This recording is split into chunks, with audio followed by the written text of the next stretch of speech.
The entrepreneurship program at Miami University has been around since 1992. The first class was taught by the namesake of our institute, John Altman.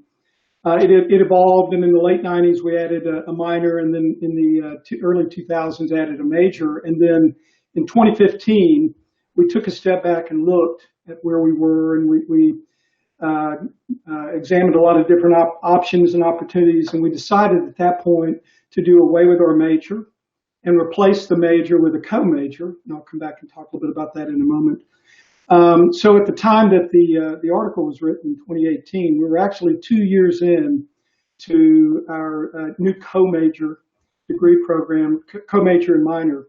We've since added 3 certificates in entrepreneurship, a certificate in startup, social, and creativity. So we were very early, and we were still exploring whether or not we made the right decision. I'm really pleased to say since then we validated, quite honestly validated, we made the right choice. When we redesigned our program, we did so with 3 fundamental principles in mind. One, while we're housed in the Farmer School of Business, we're one of 7 departments in the Farmer School. We're actually, as I mentioned before, we're now a co-major. So our first design principle that we put into effect that led us to the co-major was to create and build an interdisciplinary program. I say this all the time, that I don't believe one division or one college owns the franchise on entrepreneurship. And in fact, if you look at Miami graduates who've gone on to launch high-growth startups, a large majority of those are not business school graduates. And that's not to say necessarily anything disparaging. The Farmer School of Business is a top 10 business school and one of the top 10 public schools in the nation. But we decided to build this interdisciplinary program. Today, we have at least one student in our program from 117 of Miami's 126 undergraduate majors. Roughly 93% of the degree programs at Miami are represented in our program. The second fundamental design principle, and one that we really weren't sure whether or not it would work, and quite frankly, it has exceeded all our expectations, and that is that we created all of our curricular and co-curricular programs, designed them around a practice-based and immersive model. And you hear a lot of conversation in in higher ed about experiential learning. Well, we took that one step further. I know the Provost Osborne, Jason Osborne, who's the provost at Miami University, probably gets nervous every time I say this, but we have 18 courses in our curriculum, none of which have a textbook. Wow. We do all of our theory and methodology and process and tool-based education that you would normally get at any other program, but we spend a lot of time, as we refer to it, teaching the do. And it's through the teaching the do that we've learned that there's power in the learning by doing. And then the third fundamental design principle, and one that's been really, really critical for us, is our intentional integration with ecosystem partners. We've worked diligently over the 3 years or 2-3 years since the article was written to create meaningful partnerships with key players in the startup and social and corporate innovation ecosystem.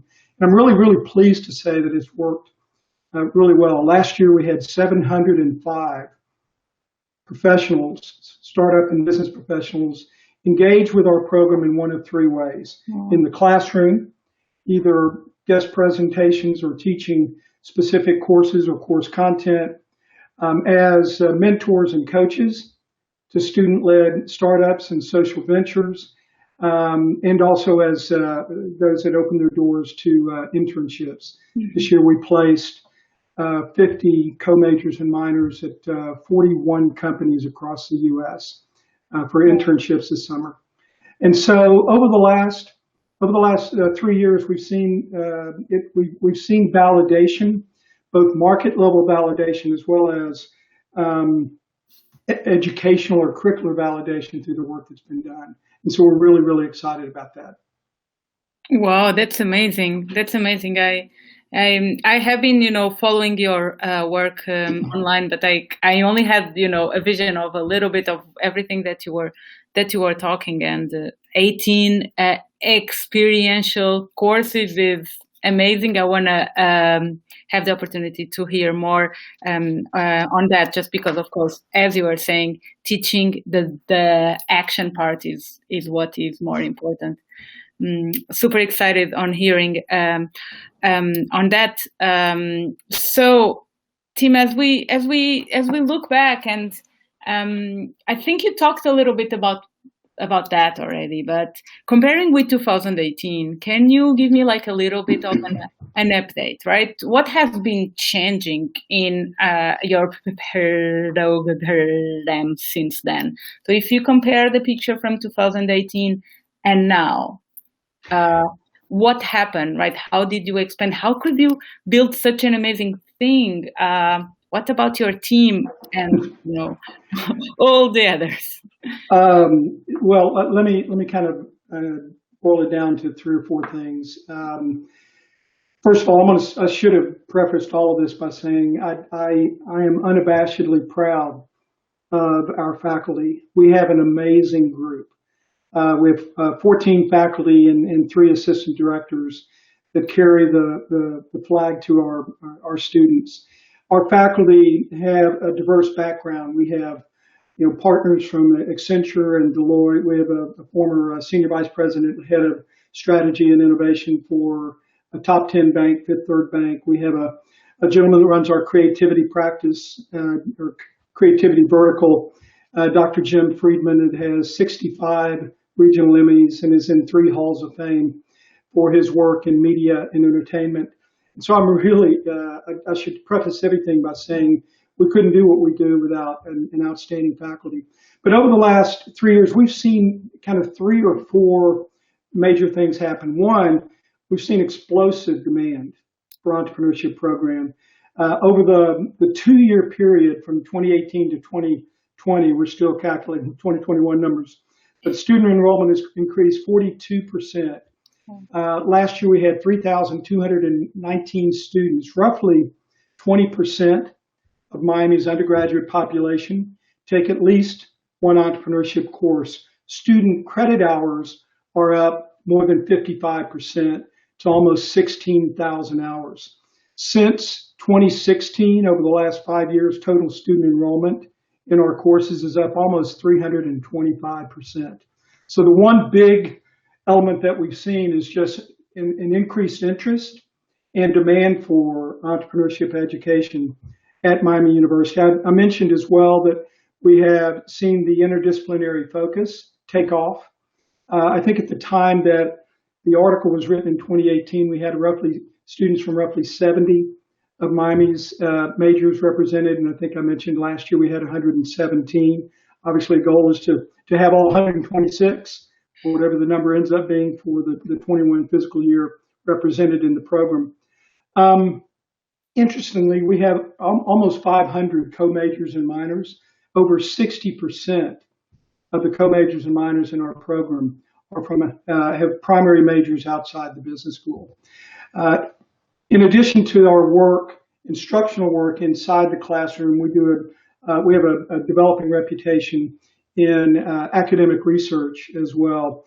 Over the past 3 years, we have a small cohort of tenure track faculty, 4 tenure track faculty, have published over 20 refereed journal publications, including 8 articles in the Financial Times, 50 top academic journals. One of the interesting things that happened about 2 years ago, Susana, is we established our first research lab, leading the integration of faith and entrepreneurship research lab. Dr. Brett Smith is the founding director of that lab, and earlier this year we hosted our first ever research conference. Wow. We had 32 entrepreneurship scholars who made keynote research presentations and participated in panel discussions.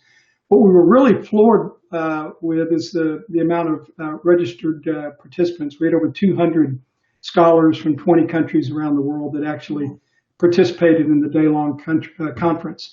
And then the third thing that we've seen a tremendous change in the last 3 years is our emphasis on co-curricular programs. I think I mentioned that we had 18 courses in our core curriculum. We have 19 co-curricular programs, and that's double the number that we had in 2018. This is in keeping with our belief that we want to get students outside the classroom practicing entrepreneurship in real-world situations. In the spring of 2018, I'll give you 3 examples. In the spring of 2018, right about the time the article was being published, we launched a Social Innovation Weekend. It's the sister event to our Startup Weekend we run in the fall with Techstars. It's a 3-day immersive event that pairs student teams with faculty from across campus, and interestingly enough, combines faculty and students with professionals from public and private stakeholder organizations across the nation. They solve, unlike Startup Weekend, where teams get together to solve a problem with a startup as a vehicle for that solution. Social Innovation Weekend collectively focuses the energy of students and faculty and professionals on a societal problem. Over the last 4 years, students have addressed high rates of infant mortality among underserved populations. That was our first year. Second year that dealt with opioid addiction and addiction recovery. The third year, actually last year, we focused on food insecurity, partnered with Kroger and Kroger's Zero Waste, Zero Hunger program, and several other food organizations. And then earlier this year, we had 150 students work with 78 mentors from 52 companies across the U.S. to address homelessness and affordable housing. Wow. In 2019, we became home to World Creativity and Innovation Week. It's an international program that is today the largest university-led celebration of creativity and innovation in the world. Earlier this year, we literally, Susana, had thousands of entrepreneurs in 92 countries around the world participate in events that celebrated innovation and entrepreneurship, all led by entrepreneurship faculty. Dr. Jim Friedman is the self-proclaimed Chief Steward Officer of World Creativity and Innovation Week, and he had over 60 entrepreneurship co-majors and minors that facilitated the week-long celebration. It culminated in the final day, April 21st, which is World Creativity and Innovation Day, which is also an International Day of Observance celebrated by the United Nations.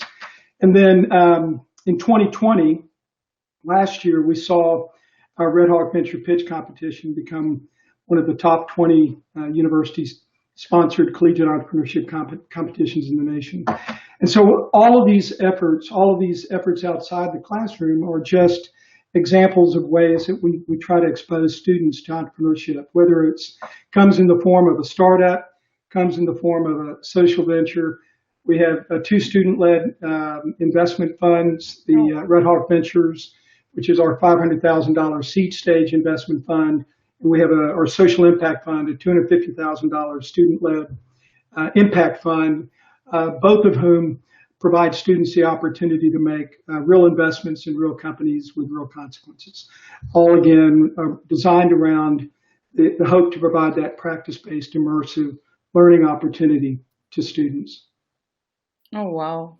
Man, Tim, I'm just so amazed with everything you have been doing. And let me just, thank you for sharing that with us, and thank also Julie and everyone at USASBE, because this idea of building this channel, right, where we can learn from each other and share our ideas and what we have been doing is amazing.